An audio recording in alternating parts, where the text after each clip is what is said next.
Hello, I'm Jose, and this is the Cinematic Dogma podcast. I'm joined, as every week, by my explosive and barely stable friend, Blake. I'll take barely stable. Thanks, Jose. Happy to be here. You know, one of them can be a compliment, the other one, probably not. And yeah, maybe this can even correlate to this movie that we're going to be talking about, or maybe not. I don't want to give away how I feel about it. But what did we watch this time? We watched the 2025. You already used the word explosive, but explosive thriller, House of Dynamite, directed by Kathryn Bigelow. So, James Cameron ex-wife, no? Yes. Heir to half the Titanic directing fortune. And this was my pick. Pretty sure that it was my pick. And the reason why I wanted to watch it is because I'm never sure if I like Kathryn Bigelow as a director. I remember liking The Hard Locker. But then when I went to watch 0-30, I hated it so much that I just completely disconnected from her from that point on, where I was like, I don't want to see anything else. So I think that when this movie came out, as it also had Idris Elba on the cast, I was like, well, I guess that I can give it an opportunity again and just refresh if I really like her or I don't like her. Well, I'm very interested in hearing what you think, because when you picked this film, I, as your friend, had the perception that you really didn't like her, disliked her as much as the space bimbo. Yeah, Jessica yes. Chastain. So I really thought you just didn't like her. I was happy to hear you like her somewhat. Okay, I have to clarify something. I don't dislike Jessica Chastain. I just think that she is not that talented. Okay, all right. That's a fair clarification. Yeah, this is not I dislike her as a person or anything else. I think that probably she has to be an amazing person. She's not that talented for the roles that she gets. I would assume she's a better actress than she is a person based on her TikTok account, but she's not in this movie. So let's go back to Kathryn Bigelow's House of Dynamite. Yeah. Okay, and this was my pick. So I guess that you have to summarize it. And this is a hard one. It is hard to summarize, and it is an hour and 50 minutes, but we actually see the same pretty short amount of time told from three different perspectives. And the first perspective is some sort of military site in Mount Greeley, Alaska, I think. Anyway, somewhere in Alaska, where there's U.S. military protecting us, protecting our skies, and they observe an incoming missile that is targeting America, or continental America. They're narrowing it down to where it's headed. There's a number of cities on the short list, but ultimately, and now I don't know how much to give in spoilers. Regardless, there's a missile coming towards mainland America, and it's supposed to impact in about 17 minutes. And so we see how this military site kind of handles it and works remotely with other teams.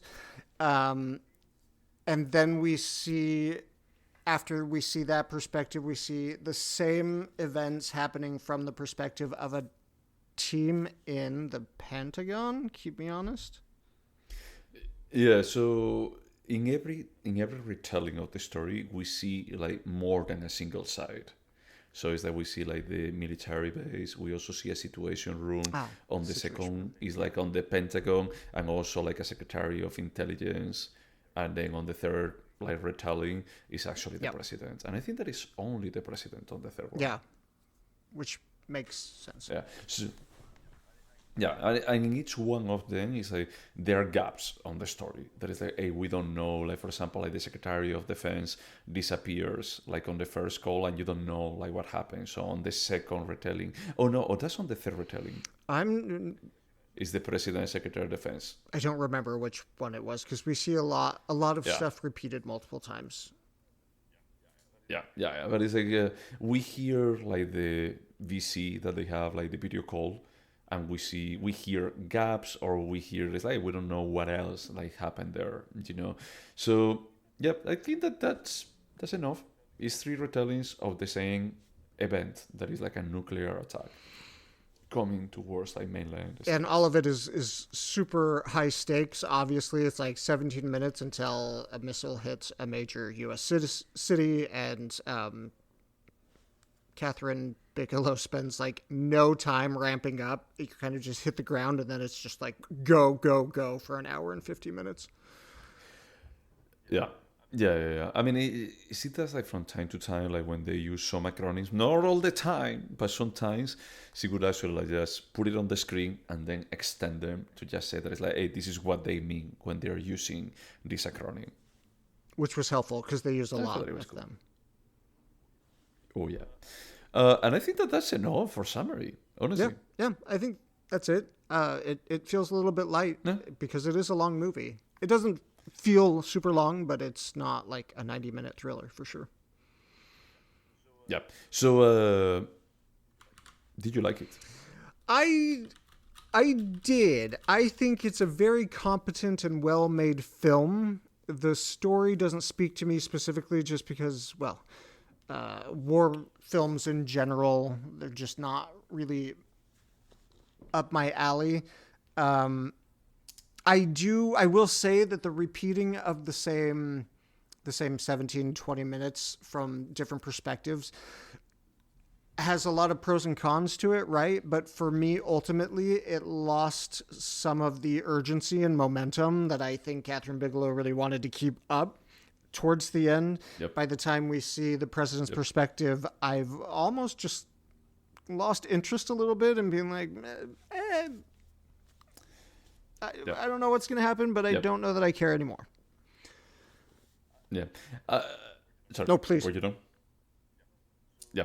So I agree with you. The first retelling, I was in the edge of my seat. It was like, holy shit, like the tension building up, like what is going to happen. It felt like you were in there. It's like it really like resonated into like just like all of the twists and the likes. But then when they start the second retelling and they basically rewind, it's a bit of a, but it gives you like a bit of food, I would say, because we weren't sure that it's like, hey, is this truly a full retelling or not until 10 minutes in, and it's like, oh yeah, this is a full retelling. It's like, this is the people that they were talking at this point, and it started like just getting like a bit worn out. And then the third one, we were still holding hopes that there was going to be like more resolution or more after the event. I won't give too much like away from it, but we felt disappointed.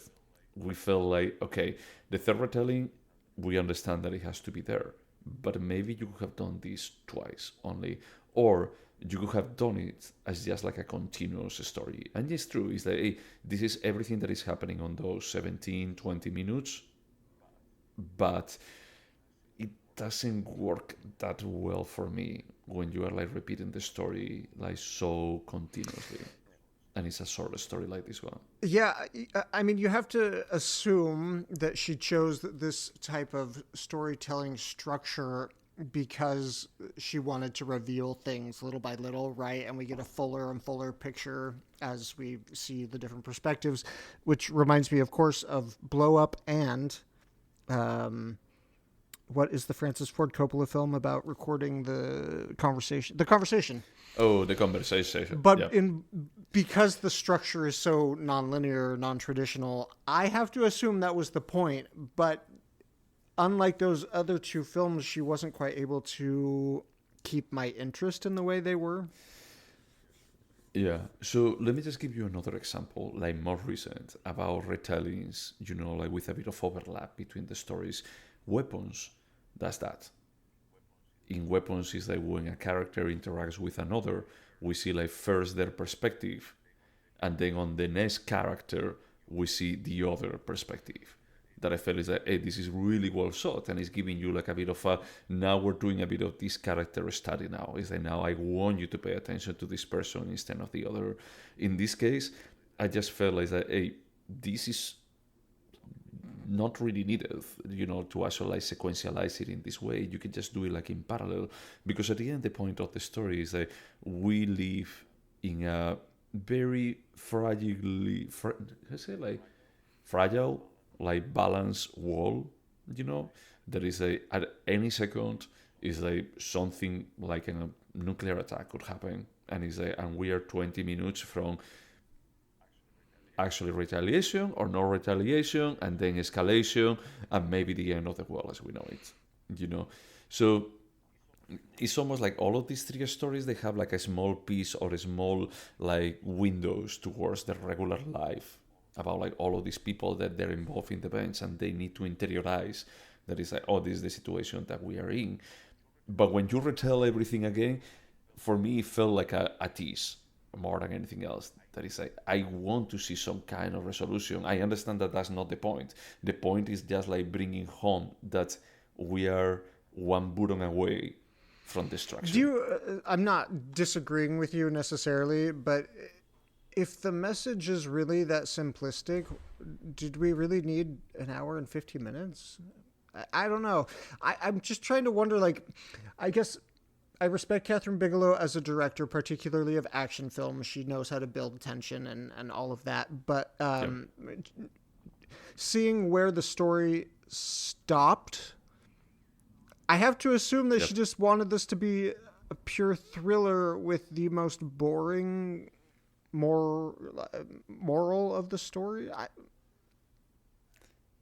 My problem, you're right. But my main problem is that when you have the president is basically almost looking at the camera and just saying that it's like, this is the point of the movie, okay? This is the point of the movie. Is that you used to tell me that it's like, in the past, you would pay like a lot of attention to, do they say the title of the movie? They do.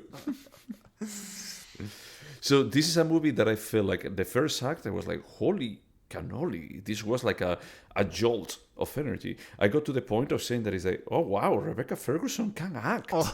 Beyond pretending that you are constipated. Because I had the feeling that most of her roles are always like, you are pissed. You are really pissed about something. And when you see her like having a regular life and just being human, I feel it's like, she has range. Yeah, she has a bit of range. And then it's like, oh, no. This was like an extra effort because now it's going to be constipated for the rest of her part in the movie. Yeah, I don't know.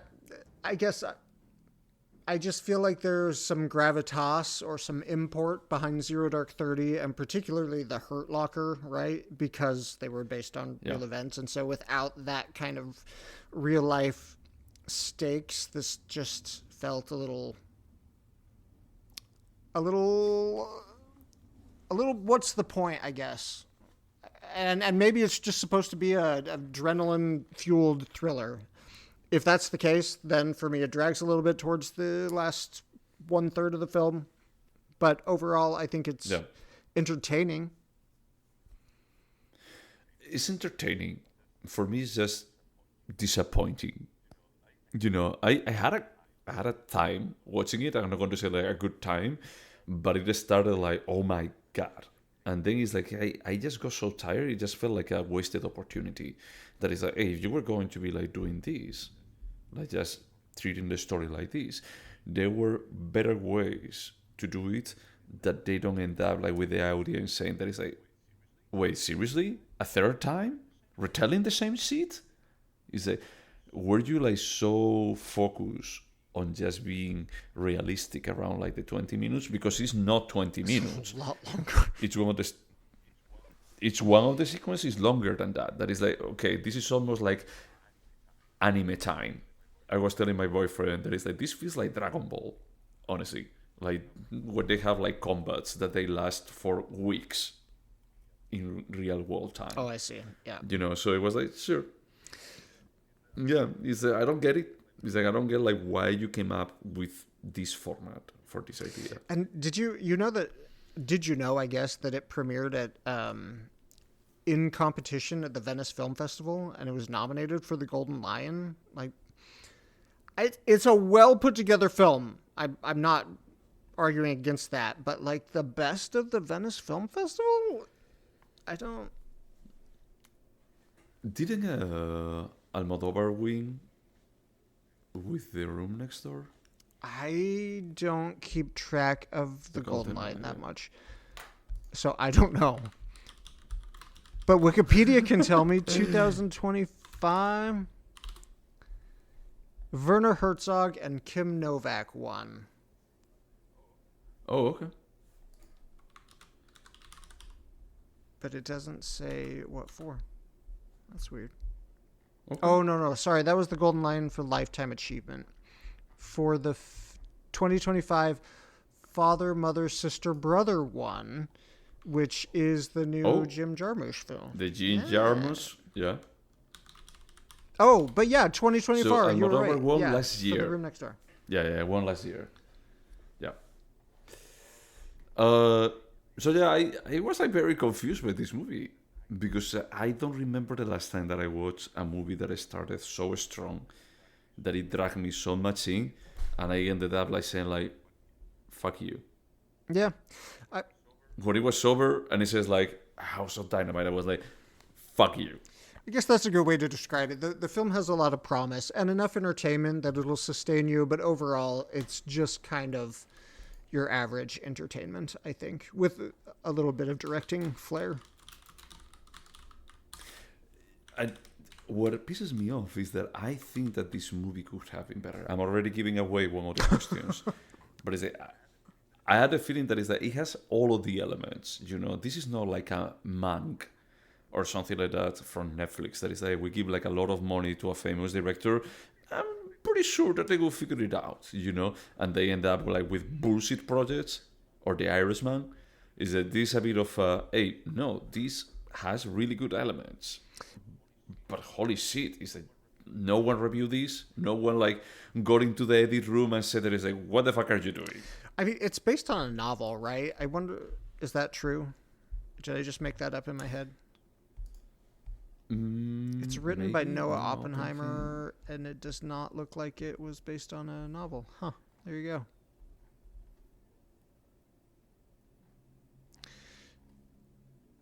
Noah Oppenheimer is the president of NBC News. The president of NBC News wrote this? Oppenheimer. Oh, there it is. Oppenheimer. You're thinking about something else here. Well, I mean, I'm not mad that I saw it, but, well, I think we should probably go to the questions because I'm ready to answer them. Yeah. Okay, let's just go over them. Blake, would you watch A House of Dynamite again? I wouldn't like actively avoid it, but I'm not gonna seek this out to watch it ever again. Okay. I would watch maybe one of the three retellings, but I'm not going to be like sitting for the three of them. I think the first and the third are stronger than the second one. Do you know anybody else that's seen this, by the way? My boyfriend. And what did he think? I think that he agreed a bit, like what I was saying about, like, seriously, here, this is where we stop. This is what you have been doing the whole time. Fuck you. Would you recommend A House of Dynamite to anyone? If someone came and said, "Hey, would you recommend Warfare or this film?" In that situation, No. What about if they ask you, would you recommend Zero Dark 30 or this? Ooh, I don't remember Zero Dark 30 very well, but I remember liking it a lot, so I would have to go with watch Zero Dark 30 before this. Okay, probably I will go with this because Zero Dark 30, I don't know if you remember, has Jessica I Chastain. did remember, yeah. So would you recommend this? Which one? This A House of No, Dynamite. I really am not. Like, I can't imagine a conversation where I'd be like, "Oh, you should check this out." Yeah, I wouldn't either. Honestly, I had the feeling that if someone asked me point blank, I would be like, watch the first 30 minutes. That's it. And then just move on with your life. Yeah, I get that. Yeah. Would you remember it? This I can say with like 98% confidence I will forget all of this film. All of it. I'm going to say yes. I will tell you after the recording why, but I will say right. yes. Probably you already can imagine why. I can't wait. Yeah. Is there anything artistic about A House of Dynamite? Yeah, I mean, Kathryn Bigelow, she is very assured as a director, particularly with, this high pressure, high stakes. Like, yeah. And I think there's really good performances in it. There's a lot of, like you said, there's a lot of good elements to this. Just, Yeah. yeah. Yeah. It's just that it's not more than the sum of its parts. It's actually less. Equal to or less than. No, in this case, it's pretty clear that it's less. For me, yes, I would say that there is something artistic. Idris Elba. Every time that Idris Elba is on the screen, is like, but you do have to wait for the third retelling, and by then you're like, exactly. Yeah. Yeah, but it's like the part I said is okay. This last retelling, you were holding on Idris Elba. But no, I could say I agree with you. That is that the direction is pretty good. Like the building of the tension is really good. Is that you can really believe it. About like, oh, okay, this is truly like how these people will react. The people that they are truly prepared for this is that this how they will react. Yep. So, is it a timeless piece? So could this movie have been released 20 years ago? I think so. Yes, I mean the technology will seem dated, I guess, but this isn't partisan. There's not politics in it. It's more just about reacting to things, but I think it's pretty timeless, yes. Yeah, I think that since the 70s, this movie could have been done and it could have been pretty similar. I mean, we have like how is it called? Doctor Strangelove. No, yeah. That it treats a similar topic. Yeah, it's true. Yeah. Would you turn A House of Dynamite into a TV show? Honestly, yeah. I think this has the right source material to play with all sorts of formats, and I think TV could be a good one. Yeah, I'm trying to figure it out if I would be interested in watching something that I know how each episode is going to end, but just adding like one more layer, one more layer, one more layer. Yeah, I really think it could work, and I rarely think that. Okay. No, it's interesting. It could work because I think that it's like everyone has something to do or say in the whole process. So it gives you like a bit of a glance into all of the moving pieces in scenarios like this. So yeah, maybe it can even be appealing. Now, could this have been a short? I have to think it could be. Like, if they actually kept it to a retelling of 17 minutes 3 times, I think it could have, yeah. Sure. Yeah. Or even like just remove one of the retellings. Yep. And just you can have like 40 minutes and that's it. And compress it. I don't want to call the film bloated. It's not like there's a ton of like drawn out scenes that are boring, but like you could have told this story in less time than you did. Let's just say that the core of the story will remain unchanged if you have dropped 60% of the movie. Yes, I agree with that completely. Last question, do you think this movie could have been better? And I already answered yes. I think that a sequential telling with a bit more of intertwining scenes could have worked better. You will be sacrificing the A is 20 minutes. But whatever. If this had been based on real life events, it could have been better. So yes.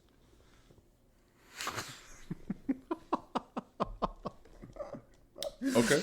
No, yeah, I'm joking, but I do think this film could have been better. It's certainly not like I wouldn't even say it transcends anything beyond good, compelling entertainment. So yes. I mean, I can tell you that it transcended my patience. There you go. When it was sober, yeah. And these were all of the questions. So let's score this bad boy. And this was my pick, so you have to score first. Ooh, this is tough. I'm gonna go with a 1/4 point option and score this a 5.75. Oh wow, okay. My score is a 5.5. See, I think I scored well because I think I liked it a little bit more than you, but neither of us liked it a whole lot. Nope. This is like one of these movies that is like, I wish that I could say this was good, but no, it has like the elements are good, but the result is not good. No, and it doesn't even verge into like guilty pleasure territory for any demographic. Like this could have been like fist pumping patriotic, or it could have been just like xenophobic, or it could like there's so many. Anyway. Yep. Nope. No, I mean, one thing that I would applaud is like, at least from my perspective, it felt like, oh yeah, maybe this is how these events actually would play out, you know. But then the last part, when they get like a bit more moralist and they get into the, oh my God, you're expecting me to do X or Y. This is not. There's a, okay, all right. You lost me. I mean, it's Idris Elba. You can't lecture us on morality the third time around. Like, we've already done this to others. Sadly, yeah. Sadly. You missed your chance. Let's just be honest. Okay. Okay. Anything else to say about A House of Dynamite? It's on Netflix. You choose. It's on Netflix. You don't have anything to watch. You already know. Okay. To everyone out there, thank you so much for putting up with us. And until next time. Bye.